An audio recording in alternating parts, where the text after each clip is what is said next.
নমস্কাৰ প্ৰজ্ঞা study Assam YouTube চেনেললৈ সকলোকে স্বাগতম জনাইছোঁ।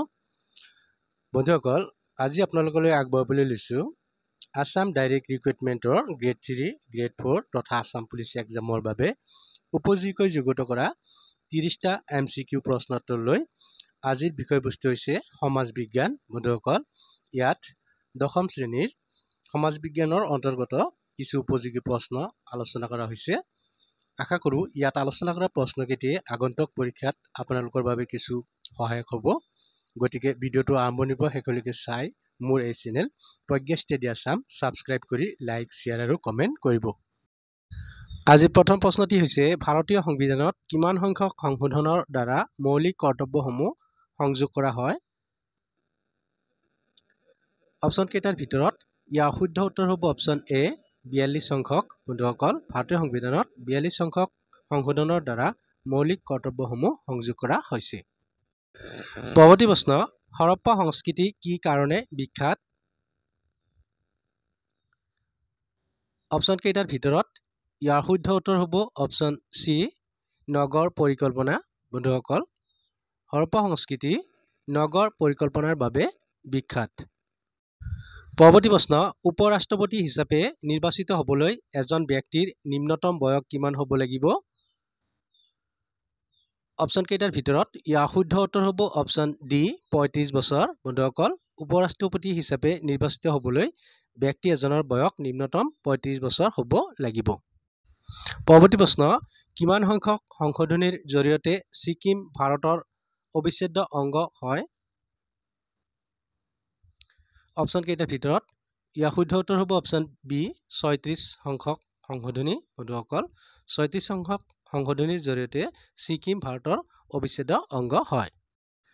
পৰৱৰ্তী প্ৰশ্ন, কেন্দ্ৰীয় শাসিত অঞ্চলবোৰ কোনে শাসন কৰে? অপশ্যন কেইটাৰ ভিতৰত ইয়াৰ শুদ্ধ উত্তৰ হ'ব অপশ্যন বি ৰাষ্ট্ৰপতিয়ে। বন্ধুসকল, কেন্দ্ৰীয় শাসিত অঞ্চলবোৰ ৰাষ্ট্ৰপতিয়ে শাসন কৰে। নেক্সট কুৱেশ্যন, ৰাজ্যপালগৰাকী হৈছে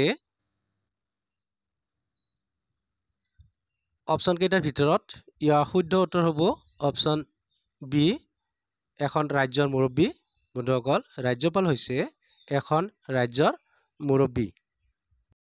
পৰৱৰ্তী প্ৰশ্ন, ভাৰতৰ মহাগাণিতিক আৰু হিচাপ নিয়ন্ত্ৰকক চমুকৈ কোনে নিযুক্তি দিয়ে? অপশ্যন কেইটাৰ ভিতৰত ইয়াৰ শুদ্ধ উত্তৰ হ'ব অপশ্যন এ ৰাষ্ট্ৰপতিয়ে। বন্ধুসকল, ভাৰতৰ মহাগাণিতিক আৰু হিচাপ নিয়ন্ত্ৰকক ৰাষ্ট্ৰপতিয়ে নিযুক্তি দিয়ে। পৰৱৰ্তী প্ৰশ্নত আছে, লৰ্ড কৰ্ণৱালিছে প্ৰৱৰ্তন কৰিছিল? অপশ্যন কেইটাৰ ভিতৰত ইয়াৰ শুদ্ধ উত্তৰ হ'ব অপশ্যন এ জমিদাৰী প্ৰথা। বন্ধুসকল, লৰ্ড কৰ্ণৱালিছে জমিদাৰী প্ৰথা প্ৰৱৰ্তন কৰিছিল। পৰৱৰ্তী প্ৰশ্ন, অজন্তাৰ চিত্ৰ ভাস্কৰ্যই বৰ্ণনা কৰিছে? অপশ্যন কেইটাৰ ভিতৰত ইয়াৰ শুদ্ধ উত্তৰ হ'ব অপশ্যন বি বৌদ্ধ ধৰ্মৰ কথা। বন্ধুসকল, অজন্তা চিত্ৰ ভাস্কৰ্যই বৌদ্ধ ধৰ্মৰ কথা বৰ্ণনা কৰিছে। পৰৱৰ্তী প্ৰশ্নত আছে, অৰ্থশাস্ত্ৰ কাৰ শাসনকালত ৰচনা কৰা হৈছিল?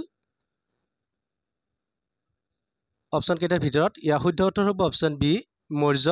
বন্ধুসকল, কৌটিল্যৰ অৰ্থশাস্ত্ৰ মৌৰ্যৰ শাসনকালত ৰচনা কৰা হৈছিল। পৰৱৰ্তী প্ৰশ্ন, সৌৰজগতৰ হেলি ধূমকেতুটো শেষবাৰৰ বাবে আৱিৰ্ভাৱ হৈছিল? অপশ্যন কেইটাৰ ভিতৰত ইয়াৰ শুদ্ধ উত্তৰ হ'ব অপশ্যন এ 1986 অৰ্থাৎ 1986 চনত সৌৰজগতৰ হেলি ধূমকেতুটো শেষবাৰৰ বাবে দেখা পোৱা গৈছিল। নেক্সট কুৱেশ্যন, ঘড়ীৰ কাঁটাৰ দিশত পূবৰ পৰা পশ্চিমলৈ সূৰ্যৰ চাৰিওফালে তলৰ কোনটো গ্ৰহ ঘূৰে? অপশ্যন কেইটাৰ ভিতৰত ইয়াৰ শুদ্ধ উত্তৰ হ'ব অপশ্যন ডি ইউৰেনাছ। বন্ধুসকল, ঘড়ীৰ কাঁটাৰ দিশত পূবৰ পৰা পশ্চিমলৈ সূৰ্যৰ চাৰিওফালে ঘূৰা গ্ৰহটোৰ নাম হৈছে ইউৰেনাছ। পৰৱৰ্তী প্ৰশ্নত আছে, পৃথিৱীৰ সূৰ্যৰ চাৰিওফালে ঘূৰোতে প্ৰতি মিনিটত বেগ হয়? অপশ্যন কেইটাৰ ভিতৰত ইয়াৰ শুদ্ধ উত্তৰ হ'ব অপশ্যন ডি 1600 কিলোমিটাৰৰ অধিক। বন্ধুসকল, পৃথিৱী সূৰ্যৰ চাৰিওফালে ঘূৰোতে প্ৰতি মিনিটত ইয়াৰ স্পীড অৰ্থাৎ বেগ হয় 1600 কিলোমিটাৰৰ অধিক। পৰৱৰ্তী প্ৰশ্ন, তলত কোনডাল ৰেখাই ভাৰত আৰু চীনক পৃথক কৰিছে অপশ্যন কেইটাৰ ভিতৰত ইয়াৰ শুদ্ধ উত্তৰ হ'ব অপশ্যন বি মেকমোহন লাইন বন্ধুসকল মেকমোহন লাইনে ভাৰত আৰু চীনক পৃথক কৰিছে পৰৱৰ্তী প্ৰশ্নত আছে ভাৰতীয় মানসময় IST আৰু গ্ৰীণউইচ মানসময় GMTৰ মাজত প্ৰভেদ হল অপশ্যন কেইটাৰ ভিতৰত ইয়াৰ শুদ্ধ উত্তৰ হ'ব অপশ্যন বি 5 ঘণ্টা 30 মিনিট বন্ধুসকল ভাৰতীয় মানসময় আৰু গ্ৰীণউইচ মানসময়ৰ মাজত পাৰ্থক্য হৈছে 5 ঘণ্টা 30 মিনিট পৰৱৰ্তী প্ৰশ্নত আছে তলৰ কোনটো ঠাণ্ডা মহাসাগৰীয় স্ৰোত অপশ্যন কেইটাৰ ভিতৰত ইয়াৰ শুদ্ধ উত্তৰ হ'ব অপশ্যন সি লাব্ৰাডৰ বন্ধুসকল লাব্ৰাডৰ হৈছে ঠাণ্ডা মহাসাগৰীয় স্ৰোত পৰৱৰ্তী প্ৰশ্ন আন্তৰ্জাতিক ধান গৱেষণা কেন্দ্ৰ ক'ত অৱস্থিত অপশ্যন কেইটাৰ ভিতৰত ইয়াৰ শুদ্ধ উত্তৰ হ'ব অপশ্যন এ ফিলিপাইনছ বন্ধুসকল আন্তৰ্জাতিক ধান গৱেষণা কেন্দ্ৰটো ফিলিপাইনছত অৱস্থিত পৰৱৰ্তী প্ৰশ্নত আছে পৃথিৱীয়ে ইয়াৰ মেৰুদণ্ডত এটা সম্পূৰ্ণ পাক ঘূৰিবলৈ সময় লাগে অপশ্যন কেইটাৰ ভিতৰত ইয়াৰ শুদ্ধ উত্তৰ হ'ব অপশ্যন বি 23 ঘণ্টা 56 মিনিট বন্ধুসকল পৃথিৱীয়ে ইয়াৰ মেৰুদণ্ডত সম্পূৰ্ণ এটা পাক ঘূৰিবলৈ 23 ঘণ্টা 56 মিনিট সময় লাগে পৰৱৰ্তী প্ৰশ্ন সূৰ্যৰ পৃষ্ঠভাগৰ উষ্ণতা হল অপশ্যন কেইটাৰ ভিতৰত ইয়াৰ শুদ্ধ উত্তৰ হ'ব অপশ্যন এ 6000 ডিগ্ৰী চেণ্টিগ্ৰেড বন্ধুসকল সূৰ্যৰ পৃষ্ঠভাগৰ উষ্ণতা হৈছে 6000 ডিগ্ৰী চেণ্টিগ্ৰেড পৰৱৰ্তী প্ৰশ্ন ভাৰতৰ কোন ৰাজ্যত বনাঞ্চল আটাইতকৈ কম অপশ্যন কেইটাৰ ভিতৰত ইয়াৰ শুদ্ধ উত্তৰ হ'ব অপশ্যন বি হাৰিয়ানা বন্ধুসকল ভাৰতৰ হাৰিয়ানা ৰাজ্যত বনাঞ্চলৰ সংখ্যা আটাইতকৈ কম পৰৱৰ্তী প্ৰশ্নত আছে সাভানা তৃণভূমি ক'ত অৱস্থিত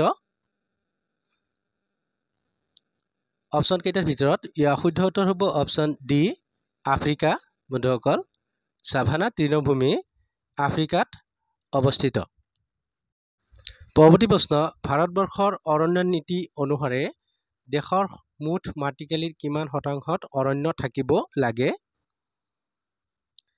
অপশ্যন কেইটাৰ ভিতৰত ইয়াৰ শুদ্ধ উত্তৰ হ'ব অপশ্যন এ 33% বন্ধুসকল ভাৰতৰ অৰণ্য নীতি অনুসৰি দেশৰ মুঠ মাটিকালিৰ 33% অৰণ্য থাকিব লাগে পৰৱৰ্তী প্ৰশ্ন তলত দিয়া কোনটো জলভাগে আন্দামানক নিকোবৰ দ্বীপৰ পৰা পৃথক কৰিছে অপশ্যন কেইটাৰ ভিতৰত ইয়াৰ শুদ্ধ উত্তৰ হ'ব অপশ্যন সি 10 ডিগ্ৰী প্ৰণালী অৰ্থাৎ 10 ডিগ্ৰী প্ৰণালী বন্ধুসকল 10 ডিগ্ৰী প্ৰণালীয়ে আন্দামানক নিকোবৰ দ্বীপপুঞ্জৰ পৰা পৃথক কৰিছে পৰৱৰ্তী প্ৰশ্নত আছে কোনখন দেশে ভাৰতবৰ্ষৰ সৈতে দীৰ্ঘতম স্থলসীমাৰ অংশীদাৰ হৈছে অপশ্যন কেইটাৰ ভিতৰত ইয়াৰ শুদ্ধ উত্তৰ হ'ব অপশ্যন এ বাংলাদেশ বন্ধুসকল বাংলাদেশে ভাৰতবৰ্ষৰ সৈতে দীৰ্ঘতম স্থলসীমাৰ অংশীদাৰ হৈছে পৰৱৰ্তী প্ৰশ্নত আছে চিমলিপাল প্ৰধানকৈ কোন বন্যজীৱ সংৰক্ষণৰ বাবে বিখ্যাত অপশ্যন কেইটাৰ ভিতৰত ইয়াৰ শুদ্ধ উত্তৰ হ'ব অপশ্যন এ হাতী বন্ধুসকল চিমলিপাল প্ৰধানকৈ হাতী সংৰক্ষণৰ বাবে বিখ্যাত বন্ধুসকল ভিডিঅ'টো চাই কেনে লাগিল লাইক কমেণ্ট আৰু শ্বেয়াৰ কৰি জনাব এনেধৰণৰ নতুন নতুন ভিডিঅ' পাই থাকিবলৈ এতিয়াই ইউটিউবৰ পৰা ছাবস্ক্ৰাইব কৰক প্ৰজ্ঞা ষ্টাডি আসাম পুনৰ নতুন এটি ভিডিঅ'ৰ সৈতে আপোনালোকক লগ পোৱাৰ প্ৰতিশ্ৰুতিৰে আজিলৈ ইমানতে সামৰণি মাৰিছোঁ ধন্যবাদ